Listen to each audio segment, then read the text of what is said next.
Hello students. अब आज हम क्लास 10th में एक्सरसाइज 1.3 पढ़ेंगे, जिसका नाम है संख्याओं की अपरिमेयता। अपरिमेयता के बारे में हमने पिछले भाग में भी देखा था।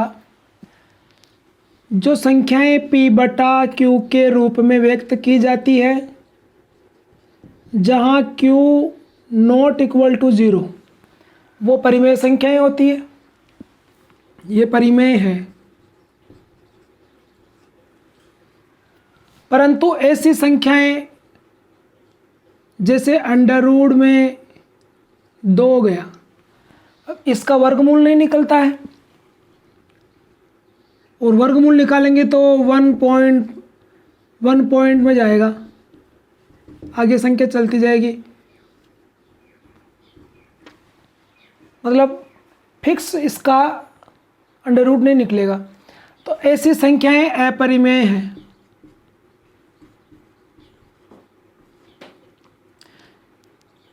हालांकि इसके अपॉन में अपन 1 लगा सकते हैं, ये p बटा q का रूप तो है, और इसमें भी q नॉट इक्वल टू 0, लेकिन ये संख्या अंडर रूट में है और इसका अंडर रूट नहीं निकलेगा। Under root 2, under root 3, under root 5, अगर अंडर रूट 4 है तो इसका वर्गमूल 2 हो गया, तो ये परिमेय संख्या हो जाएगी। जो संख्याएं अशांत है, जैसे 24.5, 2, 3 ऐसे आगे चलती जाएगी, तो ये अपरिमेय संख्याएं हैं, क्योंकि ये अशांत है, अशांत और अनावर्ती भी है ये। तो अब हमारे इस एक्सरसाइज 1.3 में इसको थ्योरम भी कह सकते हैं और क्वेश्चन भी है इसके इसी टाइप के हैं। सिद्ध करो कि अंडर रूट 5 एक अपरिमेय संख्या है। अंडर रूट 5 एक अपरिमेय संख्या है।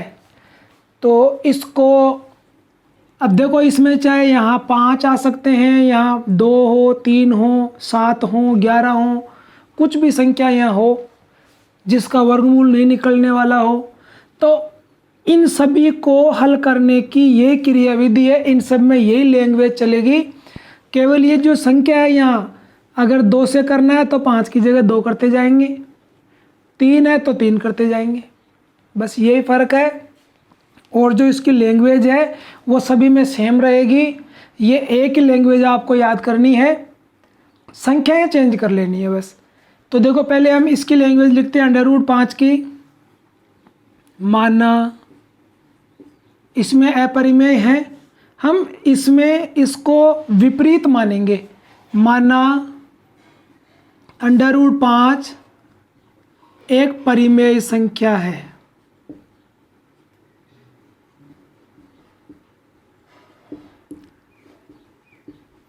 अंडर रूट 5 एक परिमेय संख्या है, अतः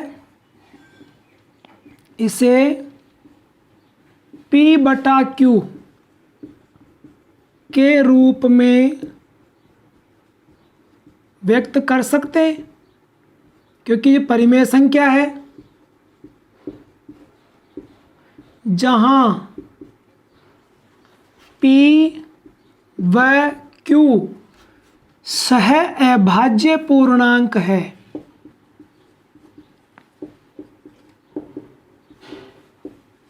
ये लाइन में लिखनी है। सह अभाज्य पूर्णांक का मतलब है कि p में और q में एक साथ किसी भी संख्या का भाग नहीं जाएगा, एक के अतिरिक्त। एक का भाग तो सब में ही जाता है, 1 से तो सभी संख्याएं डिवाइड होती है। 1 के अलावा 2, 3, 4, 5 इनमें एक साथ किसी का भाग नहीं जाता है। ऐसी हमने संख्याएं ले ली।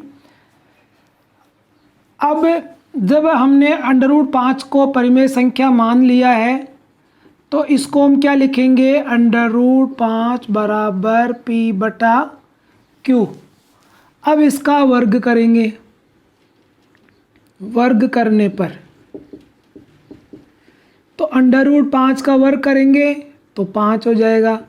p का हो गया p स्क्वायर, q का हो गया q स्क्वायर। अब क्यू स्क्वायर को इधर ले लेंगे और इस 5 को ले जाएंगे नीचे, पी स्क्वायर के नीचे। अब इसका मतलब क्या हुआ कि पी स्क्वायर में 5 का भाग जा रहा है, तो ये लाइन लिखेंगे, अर्थात पी स्क्वायर, फिर कोमा लगानी है, 5 से भाज्य है। अब अगर पी स्क्वायर 5 से भाज्य है तो पी भी 5 से भाज्य होगा, डिविडेंड होगा। मान लिया कि जब हमने पी स्क्वायर में 5 से भाग दिया पी के अंदर, जब पी के अंदर हमने 5 से भाग दिया तो आर प्राप्त हुआ, आर टाइम चला गया उसमें भाग। तो अब इसको क्या लिख देंगे, P बराबर 5 को इधर भेजेंगे, 5 आर। अब ये मान, इसको यहाँ समीकरण 1 कहना पड़ेगा हमें पहले। P का मान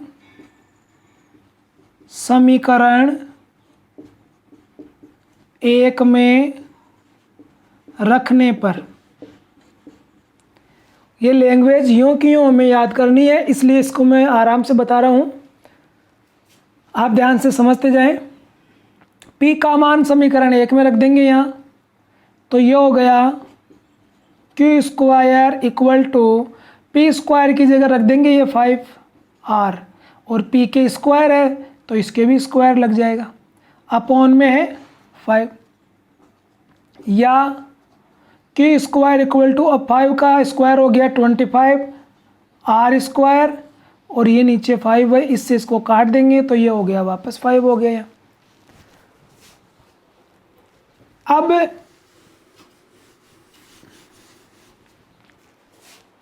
इसको क्या लिखेंगे आगे, ये हो गया क्यू स्क्वायर बराबर आर बटे, नहीं, क्यू स्क्वायर बराबर हो गया 5r स्क्वायर। अब इस 5 को इधर क्यू स्क्वायर के नीचे ले लेंगे, क्यू स्क्वायर अपॉन 5, इधर हो गया r स्क्वायर। इसका मतलब क्या हुआ कि क्यू स्क्वायर के अंदर 5 से भाग जा रहा है, अर्थात क्यू स्क्वायर भी 5 से भाज्य है, 5 से भाज्य है।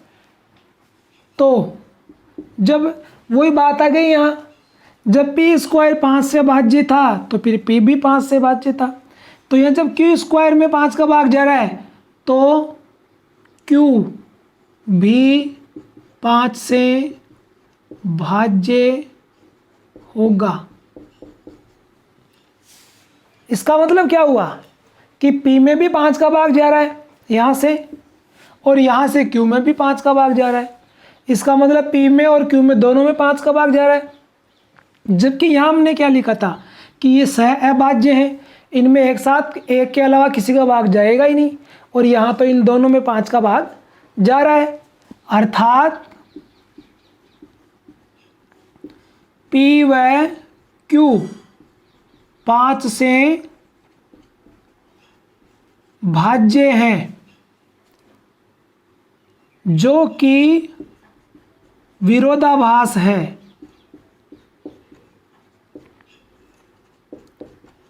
विरोधाभास मतलब विरोध हो गया, क्योंकि यहाँ पर तो सह अभाज्य बताया था, यहाँ पर ये सह भाज्य हो गए, तो विरोधाभास हो गया। जो हमारी गलत कल्पना, हमने जो माना था वो गलत था, गलत कल्पना के कारण हुआ, अर्थात √5 अपरिमेय संख्या है। हमने इसको परिमेय मान लिया था यहाँ, जबकि ये क्या है, अपरिमेय। अब इसे क्वेश्चन में अगर यहाँ पर 5 की जगह 3 कर देते हैं तो फिर यहाँ पर हम 3 करते रहेंगे, √5 है यहाँ √3 हो जाएगा, फिर इसका वर्ग करेंगे यहाँ 3 हो जाएगा, फिर यहाँ अपोन में 3 हो जाएगा, तो ये लिख देंगे 3 से भाज्य है। फिर यहाँ अपोन में 3 हो गया, तो यहाँ 5r की जगह 3r हो जाएंगे। फिर यहाँ पर 3r का स्क्वायर हो जाएगा, तो ये 9r स्क्वायर हो जाएगा। फिर ये कट जाएगा, वापस 3 आ जाएगा, तो जहाँ 5 है वहाँ 3 होते जाएंगे। तो यहाँ लिख देंगे भाई ये 3 से भाज्य है। इसी प्रकार जब यहाँ 2 आएगा तो हम इसकी जगह 2 करते जाएंगे। तो इस प्रकार से अगर आप एक लैंग्वेज याद कर लेंगे तो उस लैंग्वेज की सहायता से यहाँ पर कोई भी संख्या चेंज करके आपको सवाल दिया जाए, आप उसको चैलेंज कर सकते हो, उस क्वेश्चन को हल कर सकते हो। अब क्वेश्चन नंबर 2 है, सिद्ध कीजिए कि 3 + 2√5 एक अपरिमेय संख्या इरेशनल नंबर है। तो इसके अंदर भी अब इसकी लैंग्वेज उतनी बड़ी नहीं है, इसकी लैंग्वेज अलग लिखेंगे हम, क्योंकि इसके अंदर ये अकेला अंडर रूट में नहीं है, इसके साथ में और संख्याएं आ गई। जब साथ में और संख्याएं आ जाएगी तो फिर इसको लिखना उतना उतना बड़ा नहीं लिखना पड़ेगा। इसको यहाँ लिखेंगे फिर हम, मानना उसी प्रकार से, मानना 3 + 2√5 एक परिमेय संख्या है, रेशनल नंबर है। अतः 3 + 2√5 = p/q, जहाँ p व q पूर्णांक है। इनको पूर्णांक मानेंगे। वो सहभाज्य पूर्णांक थे, मतलब उनमें एक साथ किसी का भाग नहीं जा रहा था, क्योंकि लास्ट में हमने उनमें भाग देने के जरिए ही उसको परिमेय सिद्ध किया था अपरिमेय। लेकिन यहाँ पर भाग देने की आवश्यकता नहीं पड़ेगी, इसलिए मैंने इसको सहभाज्य नहीं लिखा है। केवल पूर्णांक लिखने से ही अपना इसमें सवाल हल हो जाएगा। तो अब इसमें पक्षांतर कीजिए। 2√5 है, ये प्लस की जो 3 है इसको इधर पक्षांतर कीजिए, तो p/q -3 इधर आके माइनस में हो गया। अब इस 2 का पक्षांतर कर देंगे, √5 = p/q -3, और ये जो 2 आएगा यहाँ पर अपोन में आ जाएगा। अब हम इसको क्या लिखेंगे कि यहाँ पर p, q, 3 और 2 पूर्णांक संख्याएं हैं, और हम देख रहे हैं इनका p/q का रूप हो गया, तो ये पूर्णांक संख्याएं हैं, अतः परिमेय संख्या है। या इसमें ये और लिख देते हैं अपन, तथा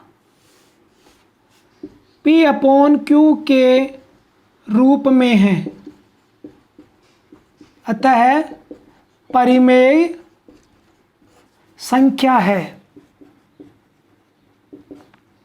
जब इधर वाली संख्या जब परिमेय हो गई, जब ये परिमेय हो गई तो फिर बराबर वाली भी परिमेय होगी, इधर वाली भी परिमेय होनी पड़ेगी। अतः √5 भी परिमेय संख्या होगी, जो कि विरोधाभास है, क्योंकि √5 तो भी हमने सिद्ध किया था अपरिमेय थी, जो कि विरोधाभास है।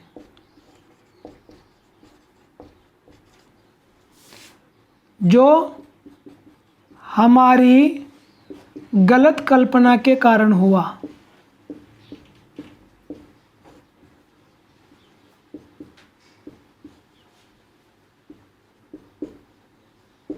अतः 3 + 2√5 एक इरेशनल नंबर है, एक अपरिमेय संख्या है। अब ये क्वेश्चन नंबर 3 का फर्स्ट है, सिद्ध करो 1/√2 एक अपरिमेय संख्या है। तो अभी जो हमने पिछला सवाल देखा, अब ये देख रहे हैं, और आगे भी सवाल ऐसे आएंगे। इनमें एक ही थ्योरी ध्यान रखनी है, अंडर रूट वाली संख्या को अकेली कर देनी है, बाकी सब का पक्षांतर कर देंगे। अगर सवाल में ही केवल अकेली अंडर रूट वाली संख्या आती है, जैसे अंडर रूट 2, केवल अंडर रूट 2 अपरिमेय संख्या है, जब तो लैंग्वेज बड़ी वाली करनी है जो फर्स्ट क्वेश्चन में करी अंडर रूट 5 वाले में। लेकिन अगर इनके साथ में और संख्याएं आ गई, जैसे कि इसके साथ में ये 1 आ गया, तो फिर हमें वो लैंग्वेज नहीं करनी है, और अभी जो छोटी लैंग्वेज लिखी थी दोबारा उसके हिसाब से इनको हल करना है, और पक्षांतर करके अंडर रूट वाली संख्या को अकेली करके हल करना है। तो ये लिखेंगे माना 1/√2 एक परिमेय संख्या है।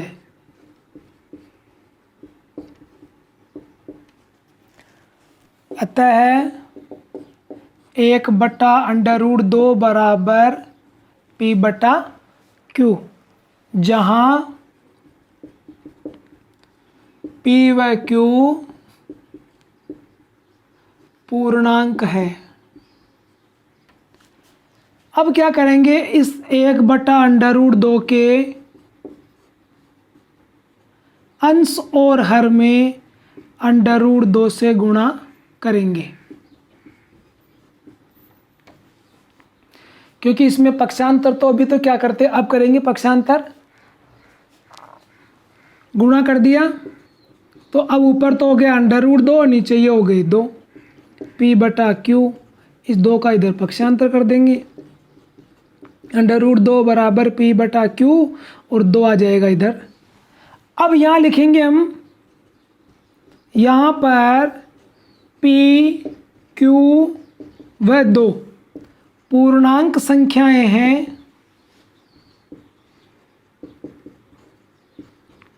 अतः 2P/Q परिमेय संख्या है। अब जब इधर वाली ये परिमेय संख्या हो गई, अगर ये परिमेय संख्या हो गई तो फिर ये भी परिमेय होनी चाहिए, लेकिन हमने इसको सिद्ध किया कि √2 अपरिमेय संख्या है, अतः √2 भी परिमेय संख्या होगी, जो कि विरोधाभास है।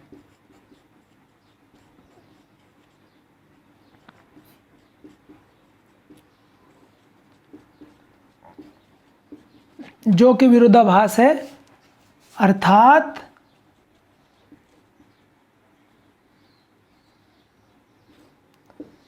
√2 ये 1/√2 एक अपरिमेय संख्या है।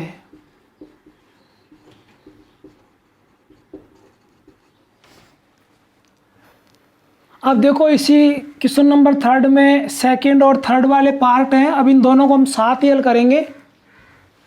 विधि अभी जो हमने लगाई वही मेथड होगा ये।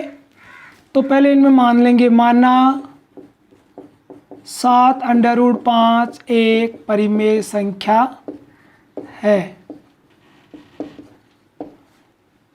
अतः 7/5 बराबर P/Q, जहाँ P व Q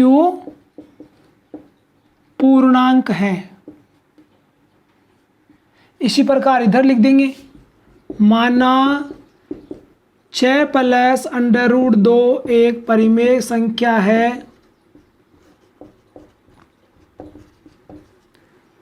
अतः 6 + √2 बराबर P/Q, जहाँ P व Q पूर्णांक है। ये लिख देंगे। अब दोनों में ही हमें पक्षांतर करना, बस पक्षांतर करके √ वाली संख्या को अकेली करनी है। तो यहाँ लिख देंगे 7 गुणा में है, पक्षांतर करते ही भाग में आ जाएगा, तो P/7Q हो गया। इधर ये 6 है, प्लस में है, पक्षांतर करते ही ये माइनस में हो जाएंगे, P/Q -6 हो गया। अब दोनों में वही बताना है, यहाँ पर P, Q व 7 पूर्णांक इंटीजर नंबर है, इंटीजर नंबर है, पूर्णांक संख्याएं हैं। अतः P/7Q परिमेय संख्या होगी, इरेशनल नंबर होगा, वो रेशनल नंबर। अतः जब ये रेशनल नंबर हो गया, परिमेय संख्या हो गई, तो फिर ये भी रेशनल नंबर होना चाहिए, परिमेय संख्या होनी चाहिए। अतः √5 भी परिमेय संख्या होगी, जो कि विरोधाभास है।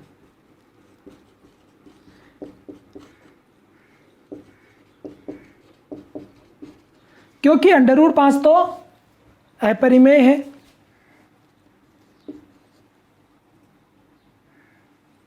यह हमारी गलत कल्पना के कारण हुआ।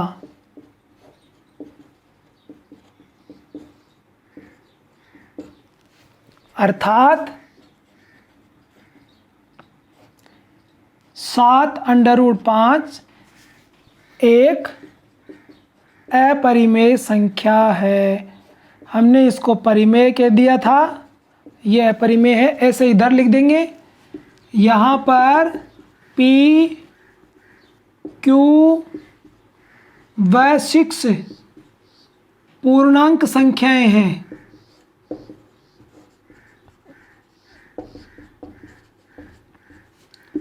अतः P/Q - 6 एक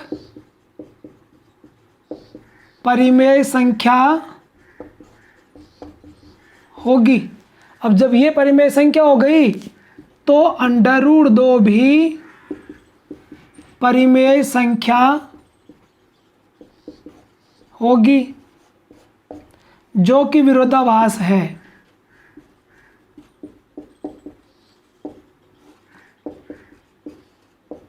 जो कि विरोधाभास है, अर्थात यह हमारी गलत कल्पना के कारण हुआ।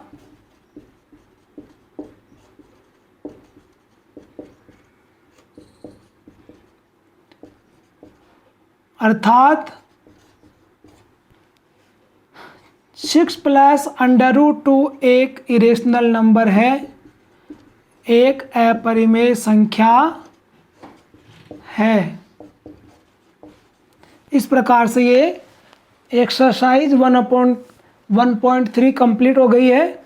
इसी के साथ आप सभी को बहुत बहुत धन्यवाद।